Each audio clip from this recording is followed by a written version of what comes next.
はい、春の冒険です。本日もこちら戦国武部やっていこうと思います。本日はですね、こちらの直政の使い方を僕ちょっと編み出したんですよ。でちょっとそれ見てもらおうかな思うんやけど、まずね、どれぐらいの戦力かっていうと、ほとんど5軍に入れてるんで使ってないんやけど、あの、紫色の他人の武器をつけて、で、甲冑がですね、このなんか、普通のなんか甲冑、名甲冑ですよね。ほんで、このダメージも、鬼じゃなくて普通の方の物理ダメージ20。で、茶器はこれもう紫の物理の茶器。で、まあ、こう、いっていって、このなし。で、高校副将、正影と、この本田忠勝かな、本田忠勝のこれとかは、星振ってないんですよ。星振ってなくて、代々のとりあえずつけてみたんですよ。で、武器も強化してない。ただ、代々の武装やねんけど、そんなんつけてて、で、まあ、前衛なし、左翼なし、中軍なし、右翼なしっていう、もう超省エネですよね。で、これがね、兵装もね、くのいちの強化してない紫なんですよ。だからもう、ほとんどこの子は鍛えなくても、鍛えてないじゃないですか、これね、全然。で、この影認証、まあ全部1で認証。でから不動が1ついて、鉄壁が4お枠2個やね。重ね掛けみたいな。で、秘技、これ何もなしで。で、これを戦闘能力だけ見ていくと、そうですね、物理攻撃2815。で、物理防御1778。経絡攻撃1496。経略防御1640。兵数上限1317っていうことで、こういう状態では扇ゲージ1ってことは点振りついとるってことやけど、この性能をね、ちょっと改めておさらいすると、覚醒スキルの方が、この覚醒スキルの打つ速さがこうなんですよ。これがものすごく使えるんですね。これ以外の敵やったら、敵っていうか、味方やったら、こうじゃないんですよね。大概味方が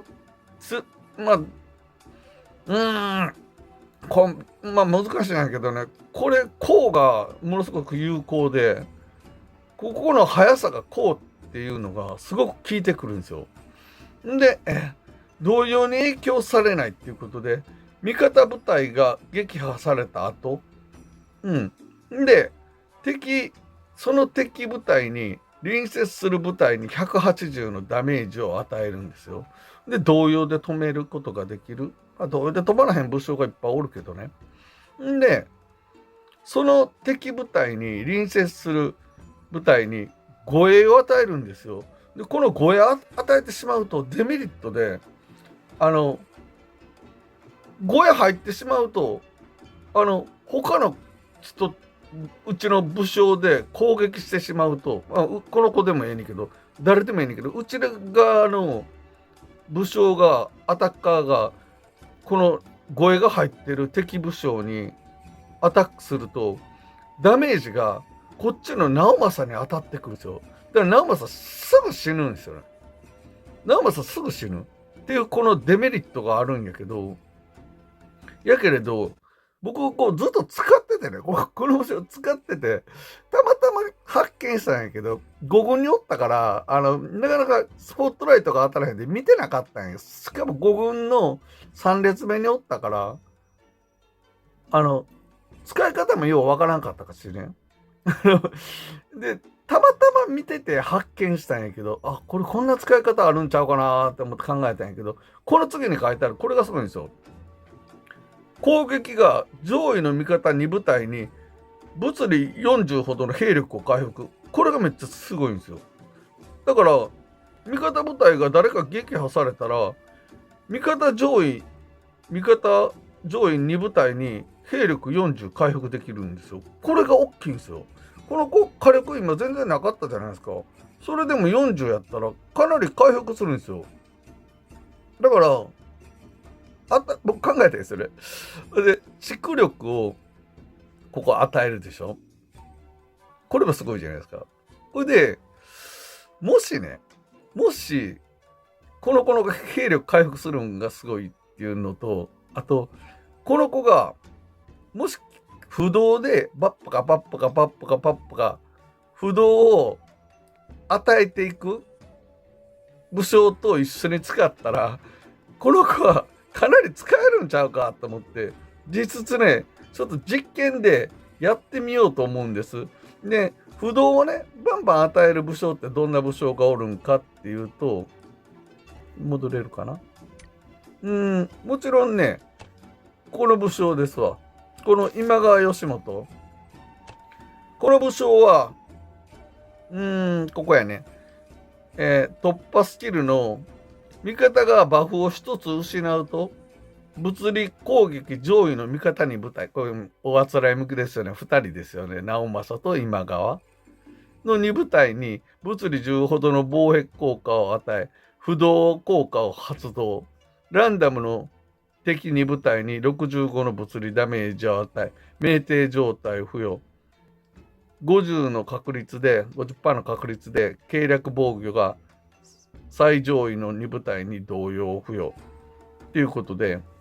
この2人と使ったらどうなるんかって見てみたいですよね、皆さんね。僕多分これ使えるんちゃうかな思って、敵のね護衛のあれを食らうんですけど、デメリットねすぐ落ちるかな、使われへんと思ってもう副将にしようかなと思っとったんやけど、たまたまね首相にして普通に使って武将として使えるんちゃうかと思ってたまたま見つけたんやけど、ちょっと行きましょうか。はい、こちらがね僕が攻めていく部隊なんですけれど、そうですね緑で囲まれてるんですけれど、後列真ん中今川義元、さっき言った通りね今川義元で、右側の後列に直政で、3列目も全部緑ということで、この緑の武将は全部星振ってあるんやけれど、まあこれ逆に言ったら緑の武将って言ったらレベルが1で星も振ってないすぐ倒される方がええねんけれど、まあ僕のサイリンガンを使うのもちょっともったいないなと思って、これある程度これで組んであるんやけど、でまあ浮世絵がこれが、デフォルトで、軍師スキルは今川がつけてる明治ですね。これまあ明治有効かどうかいうのは全然有効じゃないんやけど、で、陣形これエンジンで基本陣形やね、もう今川のやつでいきましょうか。これでいきますね。保存。これでちょっと見といてくださいよ。こういう風に感じになります。はい、戦闘に入ります。攻めてる方が僕なんですけれど、緑武将で囲まれて真ん中に今川がいて、で右後列に直政で、本日はですね、無許可なんですけれど申し訳ございません。 YouTuber のよきよきチャンネルのよきよきさんの舞台にちょっと挑戦させていただいてます。本当に申し訳ございません、無許可で。ちょっとこれを動かしていくとどうなるんかっていう、もうこれ2人しかいないじゃないですか。あと全部緑なんでめっちゃ省エネなんですよ。兵力も7006でいけるんで、これをちょっと紐解くとですね、相手の部隊は奥村助右衛門、直江兼続、島津義久だから相手の方が早く動きますよね。前田利家後ろに義久が防壁与えて最初にね、利家が動くからまあ、直政は不動で守られてほしい。今川は、僕の今川ね、ちょっと特殊なんですけど、こういう義久とかで、最初に神髄がつく前に、皆さんこの義久で早くバーンって打つときに、不動が外されたって思われる方おるんやけど、不動外れる前にもうつくときあるんですよね。つくっていうか、普通はもう僕とかがやってるんやったら、不動が敵に不動がつく前に、叩き落とすんですよ。それができるかどうかなんですけどね。仕方は簡単なんですよ。攻めてる側で、吉久も取って、で、一番槍にして、最初にもう、不動、神髄が動くようにして、信長とかで叩き落とす。いうことなんで、前田利家、で、浅井長政、で前田慶次、こういう布陣ですよね。で、ちょっと動かしてみましょうか。いきますよ。ほら、行きます。いきなり行って、利家が打ってきましたよね。ほんで、これで不動がね、どんどん入ってくるんですよ。ここでやっとさ、鉄壁とか入ったじゃないですか、今ね。直政、ね、鉄壁とか。だから、不動が入る、神髄がつく前に、利家が突撃して、攻撃してくるから、こういう感じ。で、まあ、利家特有の敵の転移でバフを取るんですよね。利家。でもここ、緑しかおらへんから、だから不動で守りよるから、この、前田利家の攻撃が今川によって、不動で守られる、この直政も。この直政の動き見といてほしいんやけど。だから兵力も回復するし、どんどんこう、いけるんですよね。で、これね、通常戦局で使ってこられたら、多分大変やろうなぁ、僕はあんま使わへんやろうけど、通常戦局で倒されても、使っていったら、この2人で攻めていって、あと全部緑でいいから、進軍していくときにこれで城取ってったら、次の城に攻めるときに、もうそのままスッと攻めるときに、緑を兵1だけつけといたらいけるんで、こういう感じですかね。こっからはもう直政は動いてないかな。これ、沈黙で止まっとうように見えんねんけど、ここでも不動がね、今が何本入ってるんだ6個入ってるんですよ。で、逆境入って、蓄力、これ蓄力、1回やからまだ。直政が動いて蓄力入れたら、入るということで、こっちの直政。沈黙で止まったから多分これ動いてないけど、不動が18回入っとうから、これ分かりますよね。この子はデメリットで、不動18回入っとっても、護衛でね、この護衛でデメリットで、こっちが直政がバーンって食らわされんねんけど、それよりも不動がこんだけ入ってたらダメージ食らわないんですよ。で、この子が兵力を回復する。今川は兵力回復する術がない、ほとんどない、防壁が張るとかそんなんでしょ。だから神髄で真珠じゃない、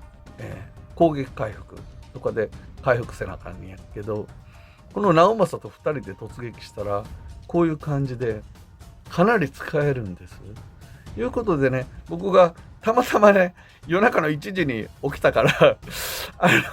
なんかあれやなと思って、こう自分の部隊同士を戦わせてて、ちょっと気づいて、直政、こんな使い方あるんちゃうかな思って、たまたまちょっとよきよきさん、いつもね、僕よきよきさんを参考にね、戦ってるんです。ということで、本日はどうも無許可ではございますが、よきよきさん、すみません。動画にさせていただきました。本日最後までご視聴いただきました皆様方、どうもありがとうございました。この動画が役に立ったと思われる方は、チャンネル登録、高評価の方お願いいたします。また次の動画でお会いいたしましょう。